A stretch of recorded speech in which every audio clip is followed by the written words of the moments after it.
कहानी की शुरुआत आज से 15 साल पहले हुई थी, जब गिरधर और विक्रम दोनों बहुत अच्छे दोस्त थे। भाई विक्रम, मेरी बेटियां तो सिर्फ 5 साल की हैं और अभी से मुझे ब्याह की चिंता सताए जा रही है। अरे यार, वो तो अभी एक बच्ची है। अब तू कैसे समझेगा? तेरा तो बेटा है, मुझे तो अभी से उसके ब्याह के लिए पैसे जमा करने होंगे। मेरे यार, मैथिली भी तो मेरी बेटी जैसी है, और क्यों ना हम अपनी दोस्ती रिश्तेदारी में बदल दें। क्या मतलब?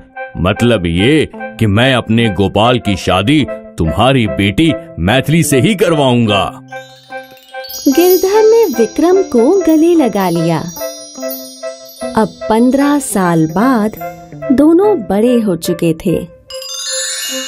गिरधर ने मैथिली का इतना लाड़ प्यार किया कि वो गोल मटोल बन गई।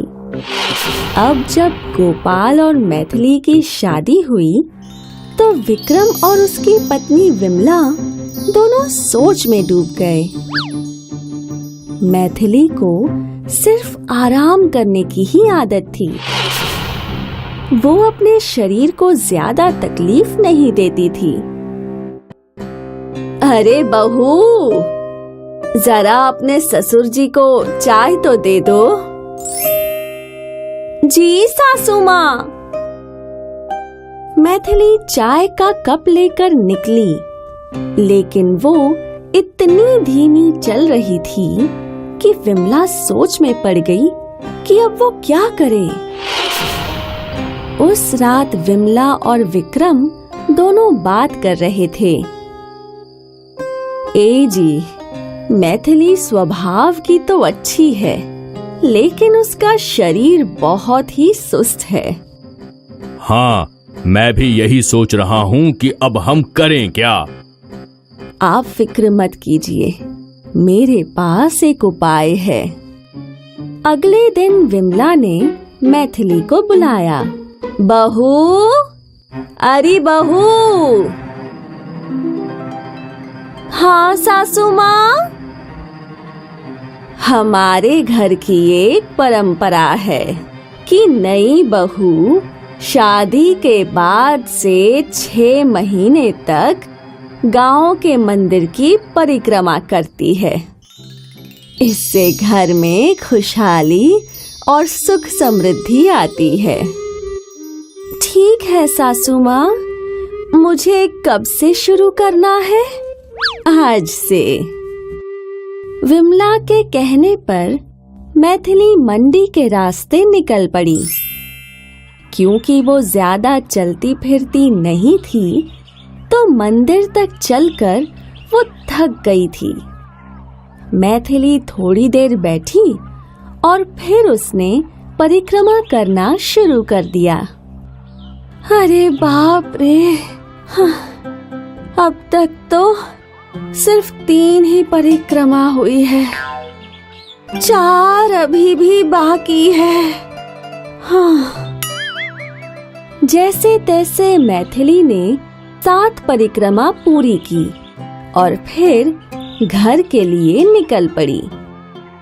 अगले दिन मैथिली वापस पहुंची और फिर से उसने 7 परिक्रमा कर ली। कुछ दिनों बाद मैथिली बिना हांफे मंदिर तक पहुंचने लगी और परिक्रमा भी करने लगी। ये देखकर विक्रम और विमला बहुत खुश थे। 2 महीनों में ही मैथिली का वजन घटने लगा था। अब वो पहले की तरह सुस्त नहीं थी। बहू, जरा मेरा चश्मा ले आओ। ये लीजिए बाबूजी। अरे वाह, आज इतनी फुर्ती से। मैथिली को अपनी बदलती हुई फुर्ती पसंद आ रही थी।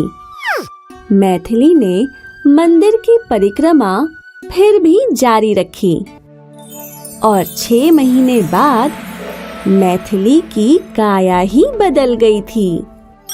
अब वो गोल मटोल नहीं थी, वो एक बहुत ही सुंदर युवती बन गई थी। मैथिली को ऐसा देखकर गिरधर भी हैरान था।